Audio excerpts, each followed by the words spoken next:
silakan duduk Bapak Ibu. Haleluya. Saya sapa dulu Bapak Ibu semua. Shalom Bapak Ibu. Shalom, shalom, puji Tuhan. Saya senang berjumpa dengan Bapak Ibu. Apakah Bapak Ibu senang berjumpa dengan saya? Amin. Pasti. Kenapa pasti Pak? Ya karena akan diberkati. Nggak ada orang yang akan diberkati tidak senang ya. Hari ini ya judulnya rada bombastis Bapak Ibu. Ya bombastis ya. Saudara juga bisa mendengar video rekamannya Senin ya. Senin sudah jadi karena malam ini saya kerjakan upload ke YouTube. Ya, saya kalau hari Minggu biasanya edit YouTube khotbah 3 kali ibadah kan ada 3 kali khotbah gitu Bapak Ibu. Itu biasanya sampai jam 4 pagi. Ya. Jadi kalau saya hari Minggu itu biasanya tidurnya dini hari. Jam 4 pagi. Nggak capek Pak, ya nggak kerasa capek kalau kita senang, kalau kita hobi. Jadi saya hobi itu edit foto, edit video gitu loh Bapak Ibu. Jadi kalau kita enjoy itu nggak terasa capek. Tapi kalau kita ngerjainnya karena terpaksa, aduh kayaknya waktu itu lamban gitu ya. Tapi kalau kita senang ya Bapak Ibu, itu kita menikmati ya sampai jam 4 juga nggak kerasa gitu.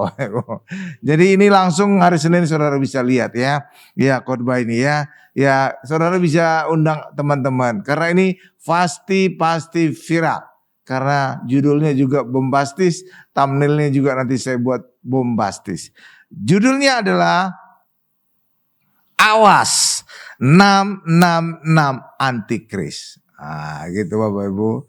Judulnya apa Pak? Judulnya adalah Awas 666 Antikris. Antikris emangnya sudah ada Pak? Sudah, tanpa sadar Antikris sudah ada. Bahkan hadir di gereja. Iya Bapak Ibu. Hadir di gereja iya. Bahkan, ini lebih dahsyat lagi. Bahkan tanpa sadar pendeta menciptakan jemaat yang antikris. Kok bisa Pak? Iya. Kenapa? Karena sekarang ini pendeta jarang mengkhotbahkan tentang Tuhan Yesus. Saudara bisa buktikan sendiri. Dengari khotbah-khotbah pendeta lain. Saudara dengari di YouTube. Saudara akan kaget ketika mendengar pendeta itu khotbah. Tapi nama Yesus tidak pernah disebutkan. Iya Bapak Ibu. Iya, itu fakta. Saudara bisa buktikan sendiri. Dan ketika pendeta tidak mengkhotbahkan Tuhan Yesus, tapi hanya tentang kehidupan sehari-hari, maka jemaat tidak lagi mengandalkan Tuhan Yesus. Mereka mengandalkan kekuatan mereka sendiri, mengandalkan iman mereka sendiri. Dan ketika mengandalkan kekuatan manusia sendiri, disitulah antikris. Karena sebenarnya Yesus adalah kekuatan Allah dan hikmat Allah. Maka ketika manusia hanya mengandalkan kekuatannya sendiri dan hikmatnya sendiri, maka mereka tidak lagi mengandalkan Tuhan Yesus. Mereka menolak Tuhan Yesus dan pada saat itulah terjadi antikris. Jadi tanpa sadar jemaat sudah banyak antikris. Iya. Kenapa? Bukan kesalahan jemaat semata, tapi kesalahan pendeta juga. Karena apa? Tidak lagi mengkhotbahkan Tuhan Yesus. Saudara bisa buktikan Bapak Ibu. Itulah sebabnya hari ini saya mengkhotbahkan tentang 66 antikris. Sebenarnya di dalam gereja sudah banyak antikris. Iya Bapak Ibu. Iya. Kasihan ya. Iya, kasihan itu Tuhan Yesus. Iya, karena ketika kehidupan kita sehari-hari hanya khotbah tentang kehidupan sehari-hari, orang jadi lupa tentang Tuhan Yesus. Iya. Dan apa cirinya, tanda-tandanya bahwa orang telah kehilangan Tuhan Yesus? Ciri kedua adalah gereja sekarang mulai kehilangan mujizat. Iya, coba saudara lihat. Dalam pelayanan pendeta, pelayanan gereja, udah mulai berkurang mujizat. Padahal tanda-tanda orang Kristen, tanda-tanda orang percaya ada mujizat. Markus 16 ayat 17-8. Tanda-tanda ini menyertai orang percaya. Jadi harusnya tanda-tanda mujizat itu menyertai orang percaya. Faktanya sekarang gereja sudah mulai kehilangan tanda-tanda ini. Kenapa? Ya itu kita urut lagi. Karena tidak lagi berfokus Tuhan Yesus. Mereka mengandalkan kekuatan mereka sendiri. Ketika kita mengandalkan kekuatan sendiri, nggak akan terjadi mujizat. Karena mujizat hanya terjadi ketika kita mengandalkan Tuhan Yesus. Paham Bapak Ibu? Jadi rentetannya itu. Kasihan ya. Iya. Nah hari ini kita singkapkan hal yang sebenarnya tanpa sadar kita alami sekarang ini. Iya Bapak Ibu. Jadi banyak orang berkata 666 atau 666 itu adalah tanda antikris. Benar nggak Bapak Ibu? Angka antikris. Bahkan ada yang berpikiran antikris itu sebuah makhluk yang menyeramkan. Iya Bapak Ibu, binatang yang menyeramkan. Padahal sebenarnya antikris itu manusia. Karena hanya manusia yang bisa menolak Yesus. Antikris artinya apa? Menolak Yesus kan? Lah iya, hanya manusia kan yang bisa menolak Yesus kan? Lah iya, artinya apa? Antikris itu manusia, bukan binatang. Iya gak Bapak? Lah iya. Iya kan? Seperti ketika rinso antinoda, artinya apa? Menolak noda kan? Nah, jadi antikris menolak Kristus, menolak Yesus. Jadi yang bisa menolak Kristus siapa? Ya manusia, ya jemaat, ya orang Kristen. Kalau tetangga sebelah udah dari dulu menolak Yesus Bapak Ibu. Benar gak? Lah iya. Jadi antikris itu manusia. Dan jelas di dalam kitab Wahyu dikatakan 666 itu angka manusia. Ditegaskan Bapak Ibu. Coba kita lihat sekarang Wahyu 13 ayat 16 dan 18. Ayat 17-nya kita loncati ya. Jadi ini 66 itu adalah angka manusia. Karena hanya manusia yang bisa menolak Yesus. Kalau binatang mana mungkin bisa menolak Yesus. Ya coba Wahyu 13 ayat 16. Setelah itu ayat 18. Saya bacakan ya. Dan ia menyebabkan sehingga kepada semua orang, kecil atau besar, kaya atau miskin, merdeka atau hamba, diberi tanda pada tangan kanannya atau pada dahinya. Di mana tandanya itu? Tangan kanan dan dahi. Ingat ya, tangan kanan dan dahi. Ayat 18, setelah itu nanti saya jelaskan. Ayat 18 sekarang.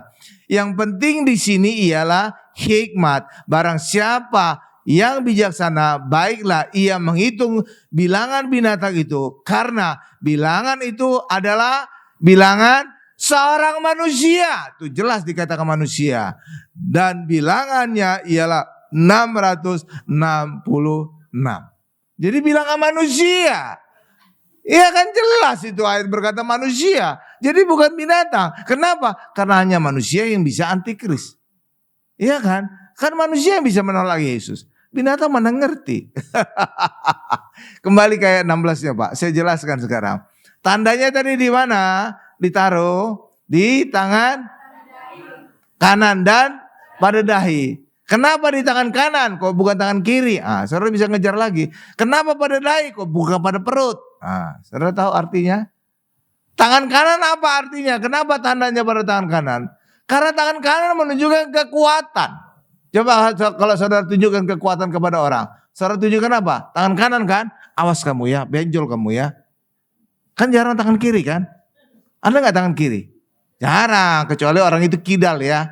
Ya kan? Kalau biasanya umumnya tangan kanan. Awas kamu benjol kamu ya. Ya, tangan kanan kuburan, tangan kiri rumah sakit. Benar gak Bapak Ibu? Ada gak orang menunjukkan kaki untuk menunjukkan kekuatan? Nih betis saya gede, kayak becak. Wow, hebat ini kaki saya. Saya tendang kamu sampai ke bulan. Gak ada kan? Gak ada kan? Menunjukkan apa? Tangan kanan. Jadi artinya apa? Tangan kanan menunjukkan kekuatan. Jadi manusia pada akhir zaman menunjukkan kekuatannya sendiri. Mengandalkan kekuatannya sendiri. Lalu dahi apa? Nih dahi.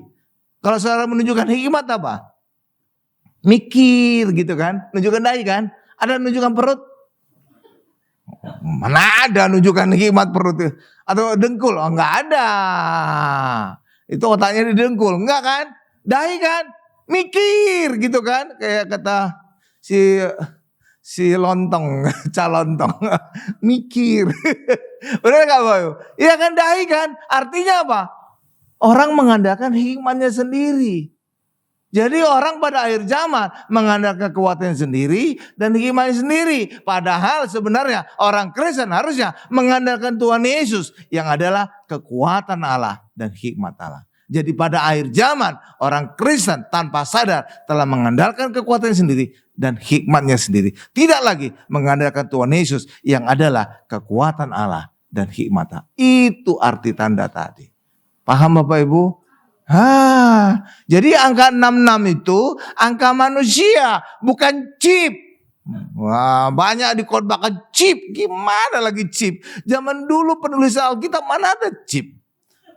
Chip itu mungkin ya keripik chip. Kesukaan anak saya dulu ya Bapak Ibu ya. Iya chip.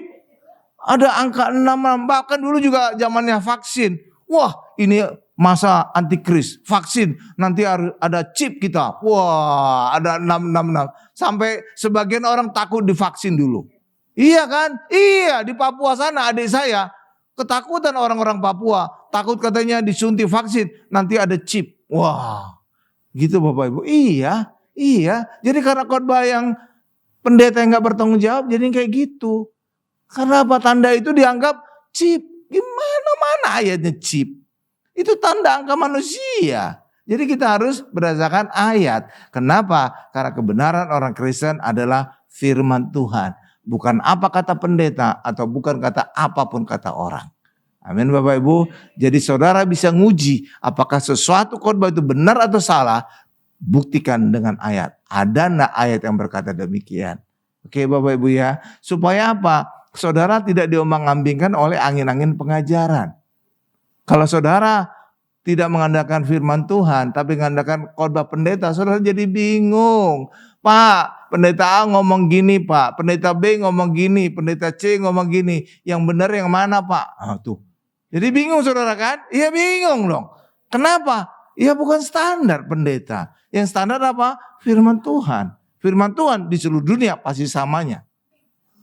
Yang beda cuma bahasanya doang ya. Iya kan? Iya, karena itulah standar orang Kristen harus Alkitab, apapun khotbah, apapun pendeta, uji dengan firman Tuhan. Karena itulah standarnya kita. Amin. Kayak timbangan juga diuji, beratnya 1 kilo sesuai dengan anak timbangannya 1 kilo. Benar nggak Bapak? Ada standarnya kan? Standar-standarnya itu ada. Kalau nggak saudara nanti jadi bingung ya. Oke. Haleluya, haleluya. Jadi gitu ya Bapak Ibu ya. Jadi angka 66 itu menggambarkan apa? Manusia diciptakan pada hari yang ke-6. Kenapa ada 666? 366 itu menggambarkan Tritunggal Allah. Jadi manusia mengandalkan kemanusiaannya seolah-olah dia adalah Allah. Gitu loh Bapak Ibu. Arti 666 itu ya. Ya, jadi itu angka manusia. Kenapa jadi triple? Karena itu menunjukkan ketritunggalan Allah. Jadi pada akhir zaman banyak manusia mengandalkan dirinya sendiri seolah-olah dia adalah Allah. Itu maknanya. Oke Bapak Ibu ya. Nah, gitu Bapak Ibu. Jadi itu dalam kitab Wahyu. Kitab Wahyu itu adalah kitab simbol. Karena itu harus dibaca sebagai simbol. Tangan kanan adalah simbol kekuatan. Dahi adalah simbol hikmat. Nah itu Bapak Ibu. Jadi jangan saudara secara harfiah, nanti ada di dahinya angka 66. Ada tercetak gitu. Oh bukan Bapak Ibu. Enggak ya. Saudara jangan nyari-nyari. Ada enggak nanti dahi orang ada 66? Oh enggak ada Bapak Ibu. Enggak ada. Jadi kitab Wahyu adalah kitab simbol. Tapi simbol bahwa pada akhir zaman orang mengandalkan kekuatannya sendiri dan hikmatnya sendiri. Amin. Jadi saudara jangan nyari-nyari nanti ada barcode tak di dahinya. Oh enggak ada. Ada angka 66 di dahinya. Oh enggak ada ya. Jadi saudara jangan cari-cari gitu ya. Liatin orang, ada enggak 66 di dahi? Oh enggak ada itu. Enggak ada. Itu simbol ya. Oke, Bapak Ibu ya. Ya, haleluya. Mana Pak bukti bahwa Tuhan Yesus adalah kekuatan Allah dan hikmat Allah? Coba kita buka 1 Korintus 1 ayat 24. 1 Korintus 1 ayat 24. Haleluya. 1 Korintus 1 ayat 24. Sudah? Nah, ini saya bacakan. Tetapi untuk mereka yang dipanggil, baik orang Yahudi maupun orang bukan Yahudi, Kristus adalah kekuatan Allah dan hikmat Allah. Ini dia. Jadi Kristus adalah kekuatan Allah dan hikmat Allah. Tetapi pada akhir zaman manusia tidak lagi mengandalkan Tuhan Yesus sebagai kekuatan Allah dan hikmat Allah. Tapi mereka mengandalkan kekuatannya sendiri dan hikmatnya sendiri. Paham Bapak Ibu? Itulah antikris. Karena mereka telah menolak Tuhan Yesus sebagai kekuatan Allah dan hikmat Allah. Paham Bapak Ibu? Nah, jadi jangan cari 66 di dai orang. Atau barcode di dai orang. Gak ada ya. Gak ada itu. Gak ada ya. Gak ada ya. Gak ada. Saudara itu gak ada. Gak akan ketemu itu tanda 66 di dai orang. Gak. Itu simbol. Kitab Wahyu itu adalah kitab simbol. Amin Bapak Ibu ya. Ya. Tapi ada juga pengajaran yang mengatakan, oh 666 itu adalah jumlah kitab tetangga sebelah. Iya saudara kan, tahu lah tetangga sebelah saya maksudkan. Enggak itu Bu, enggak salah, enggak ada itu Bu. Kenapa? Ya dulu waktu saya sekolah teologi ada pelajaran tetangga sebelah, agama tetangga sebelah. Enggak ada, saya punya kitabnya Bapak, punya. Kenapa? Lah nama mata kuliah ya harus lulus kan. Lulus ya harus punya bukunya dong. Iya dong. Sama seperti saudara juga ada mata kuliah perjanjian lama, ya harus punya dong buku perjanjian lama. Benar gak Bapak? Lah iya dong. Hal yang sama juga jika ada mata kuliah agama tetangga sebelah, ya harus punya kitabnya. Dan kitabnya bukan ada jumlah 666, gak ada Bapak Ibu. Udah saya buktikan itu. Iya bukan kata orang, saya buktikan. Saya punya kitabnya. Iya. Lalu angka 66 itu ada pada apa? Justru di Alkitab kita. Yohanes 6 ayat 66. Dan pada kitab ini, Yohanes ini, disitulah banyak murid Yesus meninggalkan Yesus. Jadi meninggalkan Yesus itulah antikris. Yohanes 6 ayat 66. Nih dia. Kita baca sama-sama ya. Supaya saudara juga aktif. Nih. Udah siap? 1, 2, 3. Mulai dari waktu itu banyak murid-muridnya mengundurkan diri dan tidak lagi mengikut dia. Yesus ya Bapak Ibu ya. Itu mengundurkan diri, menolak Yesus. Inilah antikris. Amin Bapak Ibu. Lah iya justru di Alkitab kita. Jadi saudara nggak perlu repot nyari di mana-mana. Itu ada di Alkitab kita. Yohanes 6 ayat 66. Iya. Amin Bapak Ibu. Iya, gitu. Jadi saudara sekarang membuktikan ya, dan membuktinya langsung dari Alkitab tuh. Benar itu Bapak Ibu. Paham Bapak Ibu ya? Nah, iya. Jadi pada saat itulah banyak orang meninggalkan Yesus, dan pada saat orang meninggalkan Yesus itulah antikris. Amin Bapak Ibu. Amin. Iya, iya. Nah, sekarang kita masuk dalam kitab Wahyu tentang gereja Laodikia. Gereja Laodikia adalah salah satu dari 7 gereja dalam kitab Wahyu. Jadi, walaupun di situ disebutkan gereja, ada 7 gereja, bukan berarti ada 7 gereja. Ada Efesus, ada Smyrna, segala macam, terakhir Laodikia. Itu ya. Itu sebenarnya gambaran gereja seluruh dunia berabad-abad. Dan Laodikia adalah gambaran gereja akhir zaman. Ya Bapak, gereja mula-mula digambarkan gereja Efesus. Oke Bapak Ibu ya. Jadi ada 7 gereja. Nah dalam tulisan dalam gereja Laodikia inilah ditemukan tentang ayat Wahyu 3 ayat 20. Di sini ada sesuatu yang menarik. Di situ dikatakan tentang Yesus berdiri di muka pintu dan mengetok. Ya, kalau saudara punya uang, jangan beli gambar Yesus sedang berdiri di depan pintu ya, mengetok ya. Karena apa? Karena Yesus berdiri di muka pintu mengetok, itu gambaran antikris. Makanya jangan dibeli. Oke? Oh, masa sih Pak antikris? Iya. Kenapa Pak Yesus berdiri di muka pintu gambaran antikris? Karena Yesus harusnya bukan di muka pintu, di dalam rumah, di dalam gereja, bukan di luar. Kalau di luar itu artinya gereja telah mengusir Yesus, ada di luar. Itulah antikris. Jadi itu gambaran antikris. Yesus berdiri di muka pintu. Makanya jangan dibeli foto ini. Bahkan ada dijual di toko buku rohani. Iya Bapak Ibu, Yesus berdiri di muka pintu gitu ya. Itu antikris itu. Kenapa? Yesus bukan adanya di luar, tapi harus di dalam gereja. harus di dalam rumah, bukan di luar, bukan di muka pintu. Iya Bapak Ibu, coba kita baca ayatnya ya. Wahyu 3:20. Ayo kita baca sama-sama lah. 1, 2, 3. Lihat, aku, stop dulu. Aku itu huruf besar. Benar gak Bapak Ibu? Berarti gambaran siapa? Tuhan Yesus. Aku berdiri di muka pintu dan mengetok. Jikalau ada orang mendengar suaraku dan membukakan pintu, aku akan masuk mendapatkannya dan aku makan bersama-sama dengan dia dan ia bersama-sama dengan aku.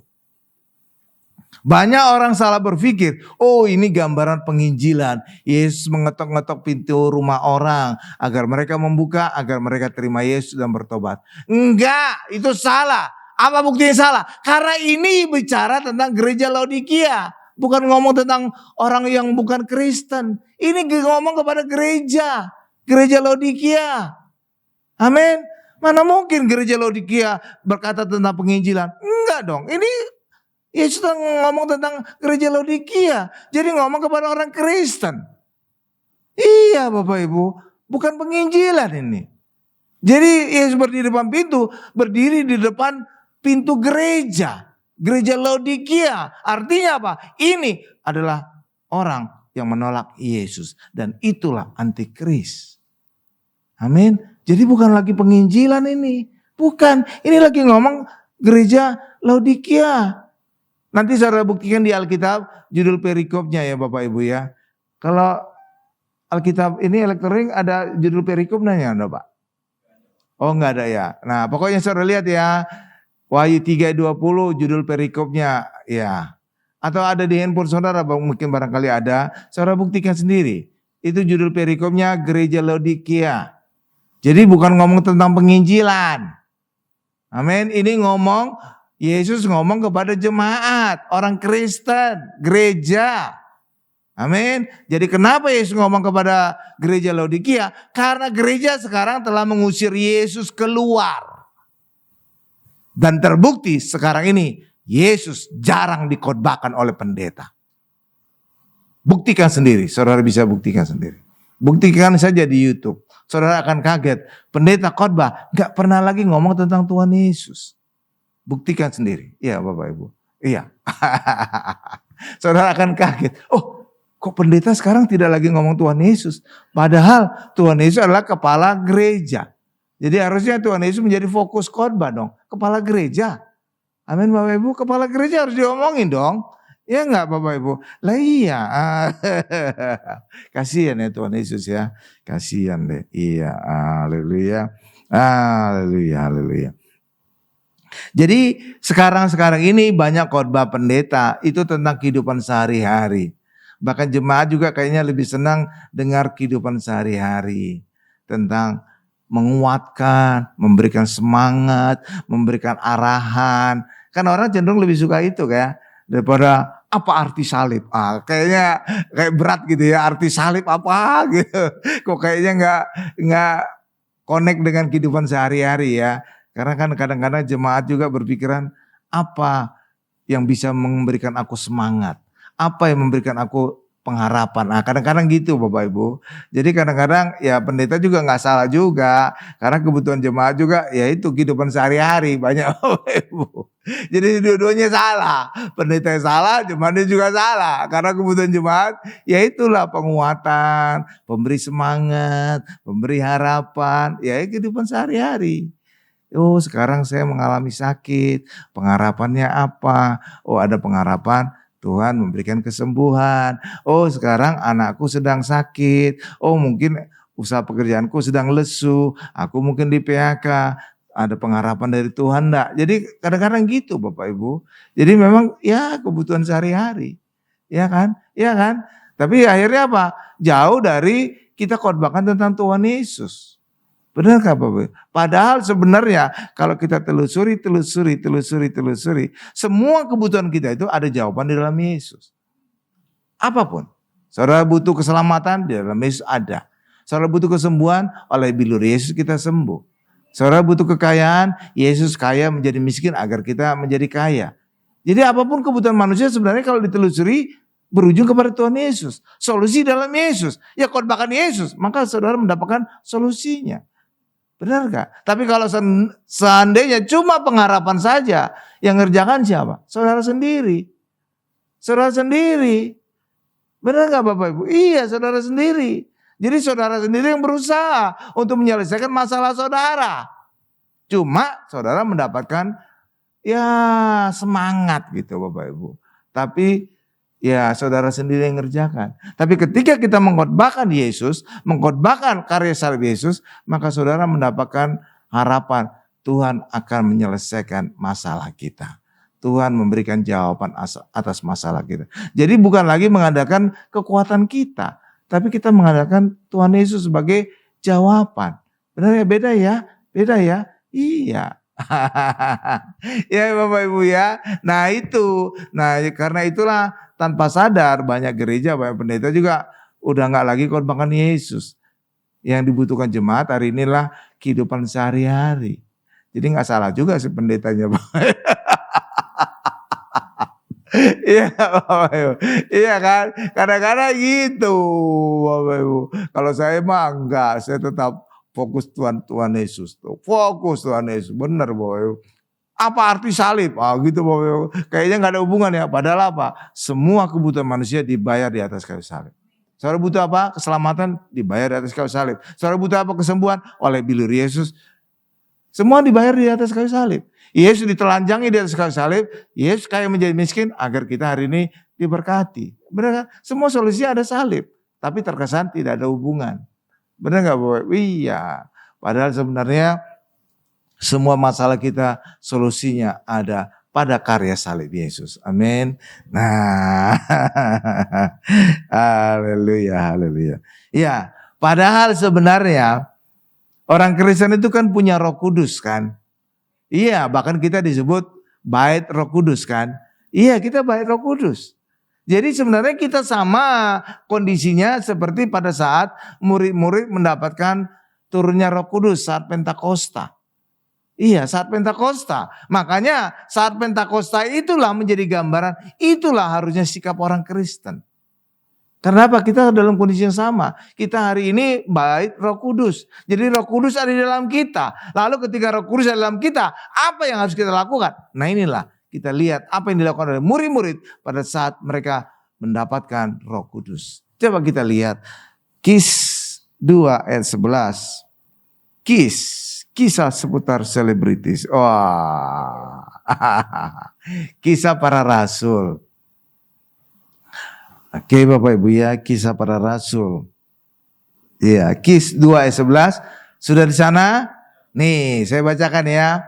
Baik orang Yahudi maupun penganut agama Yahudi, orang Kreta dan orang Arab. Kita mendengar mereka berkata-kata dalam bahasa kita sendiri tentang perbuatan-perbuatan besar yang dilakukan Allah. Jadi saat murid mendapatkan Roh Kudus, saat Pentakosta, apa yang mereka berkatakan? Perbuatan-perbuatan besar dari Allah. Saudara itu ayatnya.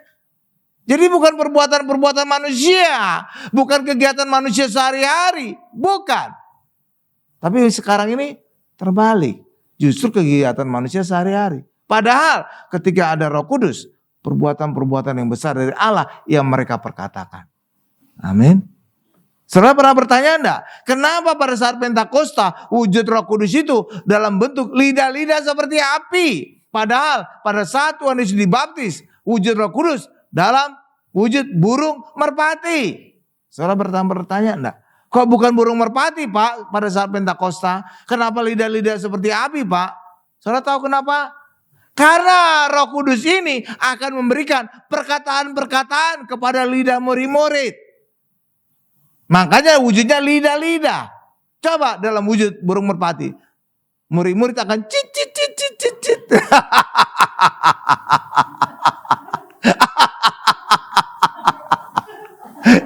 Iya kan? Makanya wujudnya lidah-lidah seperti api. Karena sebentar lagi Roh Kudus akan memberikan perkataan-perkataan kepada lidah murid-murid. Jadi ada logikanya gitu Bapak Ibu. Iya kan? Alkitab itu bisa dimengerti secara logika. Memang ada yang gak bisa dimengerti, tapi bukan berarti bertentangan, tapi melampaui logika manusia. Makanya disebut mujizat itu supranatural. Jadi bukan natural, tapi di atas dari natural. Makanya seringkali gak bisa kita pikirkan. Tapi bukan berarti bertentangan, tapi melampaui logika manusia. Amin Bapak Ibu. Sama juga dengan kasih Allah kan, melampaui akal pengetahuan manusia. Bukan berarti bertentangan, bukan. Tapi melampaui, lebih lagi. Amin Bapak Ibu. Tuh. Itu Bapak Ibu. Makanya ketika orang Kristen hari ini telah menjadi bait Roh Kudus. Maka hendaklah lidah kita, pendeta, hendaklah mengkhotbahkan tentang perbuatan-perbuatan yang besar dari Allah. Amin. Bukan kehidupan sehari-hari. Jadi cocok. Kalau khotbahkan tentang perbuatan besar dari Allah, itu baru cocok saat Pentakosta. Karena mereka memberitakan perbuatan-perbuatan besar dari Allah kan. Iya, harusnya itu yang dilakukan oleh orang Kristen. Itu yang dilakukan oleh pendeta. Mengkhotbahkan tentang perbuatan-perbuatan besar dari Allah. Iya gak Bapak Ibu? Iya, tapi sekarang kan lain. Tentang kehidupan sehari-hari kan. Demikian juga. Kita kan imamat yang rajani kan? Iya kan? Iya, kamu adalah imamat yang rajani. 1 Petrus 2 ayat 9. Iya. Nah itu juga sama. Apa tugas kita sebagai imamat rajani? Ini dia. Kita baca sama-sama ya. Oh menarik ini. Oh keren. 1, 2, 3. Tetapi kamulah bangsa yang terpilih, imamat yang rajani, bangsa yang kudus, umat kepunyaan Allah sendiri, supaya kamu memberitakan perbuatan-perbuatan yang besar dari Dia yang telah memanggil kamu keluar dari kegelapan kepada terangnya yang ajaib. Jadi tugas kita apa? Memberitakan perbuatan-perbuatan besar dari Allah, dari Yesus, bukan kehidupan sehari-hari. Setelah itu, sebagai imamat rajani harusnya apa? Kita memberitakan perbuatan-perbuatan besar dari Allah. Perbuatan Yesus. Bukan kehidupan sehari-hari. Tapi sekarang tidak. Setelah itu. Jadi sudah banyak penyimpangan ya. Penyimpangan ya. Kasihan deh Tuhan Yesus. Kasihan deh lo. Benar gak Bapak Ibu ya? Iya. Jadi karena itulah pendeta harusnya untuk menunjukkan bahwa kita adalah bait Roh Kudus, khotbahkan tentang Tuhan Yesus, khotbahkan tentang perbuatan-perbuatan besar dari Allah. Bahkan juga sebagai imamat yang rajani, khotbahkan tentang perbuatan-perbuatan besar dari Yesus. Jadi itu bukan kata saya, kata ayat. Amin Bapak Ibu. Bertobatlah pendeta ya, bertobat. Iya pendeta juga perlu bertobat Bapak Ibu. Amin. Jemaat juga gitu ya. Jangan selalu berharap tentang kehidupan sehari-hari ya. Karena apa? Kehidupan sehari-hari saudara yang bertindak. Saudara yang berbuat. Dan ketika saudara berbuat, solusinya ya terbatas. Tapi ketika Tuhan yang berbuat, hasilnya akan luar biasa. Amin. Makanya saudara harus ingin dapatkan hasil yang luar biasa. Dan itulah ketika kita mengandalkan Tuhan Yesus yang berbuat. Kenapa? Perbuatan Yesus itu pasti perbuatan besar. Kenapa perbuatan besar? Karena Allah Maha Besar. Orang besar pasti melakukan perbuatan besar. Nggak mungkin orang besar melakukan perbuatan receh. Nggak mungkin. Tokoh besar di negara ini pasti dia melakukan perbuatan yang besar. Ya kan? Pahlawan itu kan perbuatan yang besar kan? Nggak mungkin pahlawan itu melakukan perbuatan receh. Nggak akan mungkin. Hal yang sama juga dengan Tuhan kita. Tuhan kita, Tuhan yang besar. Maka ketika Tuhan saudara izinkan bekerja di dalam kehidupan saudara, maka perbuatan yang besar akan kita alami dalam kehidupan. Karena apa? Allah kita Maha Besar. Pasti perbuatan juga besar. Amin, gak mungkin receh. Makanya saudara jangan minta yang receh kepada Tuhan. Kadang-kadang saudara minta yang receh. Iya, contohnya apa? Misalkan, Tuhan, aku berdoa agar aku keterima jadi PNS. Asal keterima aja Tuhan. Itu receh, minta receh. Minta jadi pejabat. Nah, gitu langsung besar. Kenapa? Tuhan kita Tuhan yang besar. Amin. Minta yang besar. Jangan sekedar asal diterima jadi PNS saja Tuhan. Itu permintaan receh. Saudara tahu tuh? Kenapa? Tuhan kita Tuhan yang besar. Minta yang besar. Amin. Amin. Kan seringkali kan Tuhan asal masuk aja. Itu kan receh itu. Kadang-kadang kan gitu kan kita mintanya kan. Minta receh kan. Iya kan? Tuhan, anakku mau diterima di sekolah. Ya, asal diterima aja di sekolah. Jangan. Anakku akan masuk sekolah, Tuhan, akan kuliah. Buat anakku menjadi juara di kelasnya. Gitu dong. Lulus cum laude. Gitu dong. Jadi minta yang besar. Kenapa? Tuhan, kita Tuhan yang besar. Jangan minta yang receh ya. Itu menghina Tuhan itu. Iya kan? Lah Tuhan kita Tuhan yang besar. Masa mintanya receh-receh gitu. Ya amin Bapak Ibu ya. Amin. Iya dong. Jadi jangan ya minta yang kecil-kecil ya. Minta yang besar. Tapi juga jangan kebesaran. Ya kira-kira lah. Tuhan berkati aku Tuhan. Jadi konglomerat. Itu mah kebangetan Bapak Ibu. Ya Bapak Ibu ya. Ya pokoknya wajar lah gitu ya. Wajar gitu ya. Tapi jangan kekecilan. Jangan receh ya. Gitu. Amin Bapak Ibu. Haleluya. Jadi gitu ya Bapak Ibu ya. Ya, jadi karena itulah pendeta harus mengkhotbahkan tentang Tuhan Yesus ya. Ya, kenapa? Kalau pendeta tidak mengkhotbahkan Tuhan Yesus, saudara tahu apa? Gini, saya kasih perbandingan. Ketika saudara sedang pacaran, apa yang ada di hati saudara? Pacar saudara kan? Iya, gantengnya, cantiknya, kebaikannya. Bahkan apa yang di hati saudara ceritakan ke banyak orang. Benar gak Bapak Ibu? Iya, kadang-kadang saudara, ya gimana gitu ya. Pengen saudara cerita ke semua orang, pacar saudara. Kenapa? Itu yang ada di hati saudara. Mungkin memenuhi hati saudara. Benar gak? Tapi ketika saudara putus dengan pacar itu, saudara ada lagi berniat untuk menceritakan? Enggak ada. Kenapa sudah gak ada lagi di hati saudara? Udah putus. Benar gak Bapak Ibu? Benar. Hal yang sama juga dengan Tuhan Yesus. Ketika pendeta masih ada Yesus di hatinya, maka dia akan memperlihatkan dengan mengkhotbahkan tentang Tuhan Yesus terus menerus. Dimanapun dia khotbah, dia akan khotbahkan tentang Tuhan Yesus. Kenapa? Karena hatinya penuh dengan Yesus. Tapi ketika dia tidak lagi penuh dengan Yesus, tidak ada lagi Yesus di hatinya, maka dia tidak lagi akan mengkhotbahkan tentang Tuhan Yesus. Makanya ketika pendeta tidak lagi mengkhotbahkan tentang Tuhan Yesus, diragukan apakah hatinya masih ada Yesus atau tidak. Tuh. Dan ketika Yesus tidak ada di hatinya, dipastikan Roh Kudus juga tidak ada. Dan ketika Roh Kudus tidak ada, maka kuasa juga tidak ada dalam pelayanan. Itulah sebabnya kenapa sekarang pendeta banyak yang pelayanannya tidak lagi kuasa. Kenapa? Yesus tidak ada lagi di hatinya. Roh Kudus tidak ada lagi di hatinya.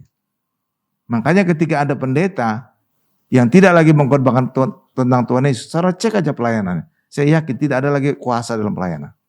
Buktikan sendiri.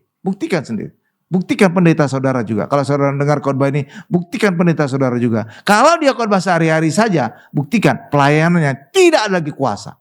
Kenapa? Karena dipastikan Yesus tidak ada di hatinya, Roh Kudus tidak ada di hatinya, dan ketika Roh Kudus tidak ada di hatinya, maka tidak ada lagi kuasa dalam pelayanannya. Kenapa? Karena lewat adanya Roh Kuduslah ada pelayanan kuasa. Itu dikatakan dalam Kisah Rasul 1:8. Iya, kamu akan beroleh kuasa kalau Roh Kudus turun atas kamu, dan kamu akan menjadi saksiku. Berapa? Jadi kalau Roh Kudus tidak ada, nggak ada kuasa. Iya Bapak Ibu. Kenapa gak ada kuasa? Gak ada Roh Kudus. Kenapa gak ada Roh Kudus? Karena Yesus tidak lagi di hatinya. Makanya jangan heran kalau sekarang mujizat hilang di gereja. Iya, karena gak lagi khotbahkan tentang Tuhan Yesus. Amin Bapak Ibu. Iya. Jadi itu adalah sebab akibat semua Bapak Ibu. Jadi saudara bisa buktikan sendiri ya. Ketika ada pendeta tidak lagi mengkhotbahkan Tuhan Yesus, pastikan dia tidak ada lagi pelayanan mujizat. Tidak ada kesembuhan, tidak ada doakan orang, pasti nggak ada lagi Bapak. Karena apa? Itu sebab akibat. Jadi nggak perlu diselidiki, lihat aja, cek sendiri aja. Oke Bapak Ibu ya, jemaat juga atau siapapun yang dengar khotbah, buktikan pendeta kamu sendiri. Buktikan. Saya jamin itu 100% benar. Karena ini juga ditonton oleh banyak orang Bapak Ibu. Ya, oke. Jadi saya juga menunjuk kepada jemaat yang nonton untuk membuktikan pendetanya sendiri. Iya, pelayanan tidak akan ada kuasa ketika tidak lagi mengkorbankan Tuhan Yesus. Saya yakin 100%. Luar biasa ya. Pak Pendeta bisa aja. Iya. Oke Bapak Ibu ya. Oke. Iya, agak-agak inilah saya Bapak Ibu. Nah, jadi gitu Bapak Ibu. Jadi ketika pendeta mengkhotbahkan Tuhan Yesus, itu Roh Kudus ada dalam dia. Ketika Roh Kudus ada dalam dia, maka hidupnya penuh dengan kuasa, pelayanan penuh kuasa. Dan itu dikatakan di dalam Markus 16. Ya, Markus 16 ayat 17-18 ini yang jadi ayat terakhir kita ya. Ini tanda-tanda saudara, tanda-tanda kita orang Kristen, tanda-tanda pendeta juga. Jadi saudara bisa mengklaim ayat ini ya. Ya, saudara bisa percaya ayat ini ya. Markus 16 ayat 17-18. Sudah? Oke. Ini disebut tanda-tanda orang percaya, bukan tanda-tanda orang Kristen. Kenapa Pak? Beda nggak orang percaya dengan orang Kristen Bapak Ibu? Beda nggak? Beda. Bedanya di mana Pak? Orang Kristen bisa bukan orang percaya. Kenapa? Karena bisa aja Kristen dia karena bapak ibunya Kristen. Tapi orang percaya pasti orang Kristen. Lihat, tapi orang Kristen belum tentu orang percaya. Karena bisa saja dia Kristen karena bapak ibunya Kristen. Tapi orang percaya pasti orang Kristen. Saya lihat bedanya. Ya, bedanya. Nih kita baca sama-sama ya. 1, 2, 3. Tanda-tanda ini akan menyertai orang-orang yang percaya. Mereka akan mengusir setan-setan demi namaku. Mereka akan berbicara dalam bahasa-bahasa yang baru bagi mereka. Mereka akan memegang ular. Dan sekalipun mereka minum racun maut, mereka tidak akan mendapat celaka. Mereka akan meletakkan tangannya atas orang sakit. Dan orang itu akan sembuh. Tuh. Jadi tanda kuasa di sini Bapak Ibu. Jadi hidup saudara juga ini tanda-tandanya. Ketika hidup saudara berfokus kepada Tuhan Yesus, ada Roh Kudus, ini tanda-tanda ini akan melekat kepada saudara. Tapi ketika saudara tidak lagi mengkhotbahkan tentang Tuhan Yesus, tanda-tanda ini tidak akan ada pada diri saudara. Makanya sekarang banyak pendeta, banyak gereja kehilangan mujizat. Kenapa? Tanda-tanda ini hanya melekat pada orang percaya. Amin Bapak Ibu. Orang percaya bukan berarti orang Kristen. Tidak. Karena bisa saja dia Kristen KTP. Amin Bapak Ibu. Iya. Tapi kalau orang percaya pasti orang Kristen. Amin Bapak Ibu. Iya makanya karena itulah bagi kita hari ini. Saudara gak perlu ngejar mujizat. Kejar aja Tuhan Yesus. Mujizat itu akan menyertai kita. Menjadi tanda bagi kita. Jadi mujizat itu melekat pada diri kita ketika kita mengejar Yesus. Bahkan berkat, kesembuhan itu melekat dalam hidup kita. Amin Bapak Ibu. Makanya orang Kristen tidak perlu ngejar berkat, tidak perlu ngejar kesembuhan, tidak perlu ngejar kuasa, mujizat. Tapi kejar saja Tuhan Yesus, maka semuanya itu akan melekat dalam hidup kita. Amin Bapak Ibu. Saya simpulkan khotbahnya. Tanpa sadar banyak pendeta dan orang Kristen telah menjadi antikris. Kenapa? Karena mereka telah mengandalkan kekuatannya sendiri dan hikmatnya sendiri. Dan menolak Tuhan Yesus sebagai kekuatan Allah dan hikmat Allah. Karena itulah pendeta, mari kembali mengkhotbahkan Tuhan Yesus. Agar hari ini kita hanya berfokus kepada Tuhan Yesus. Yang adalah kekuatan Allah dan hikmat Allah.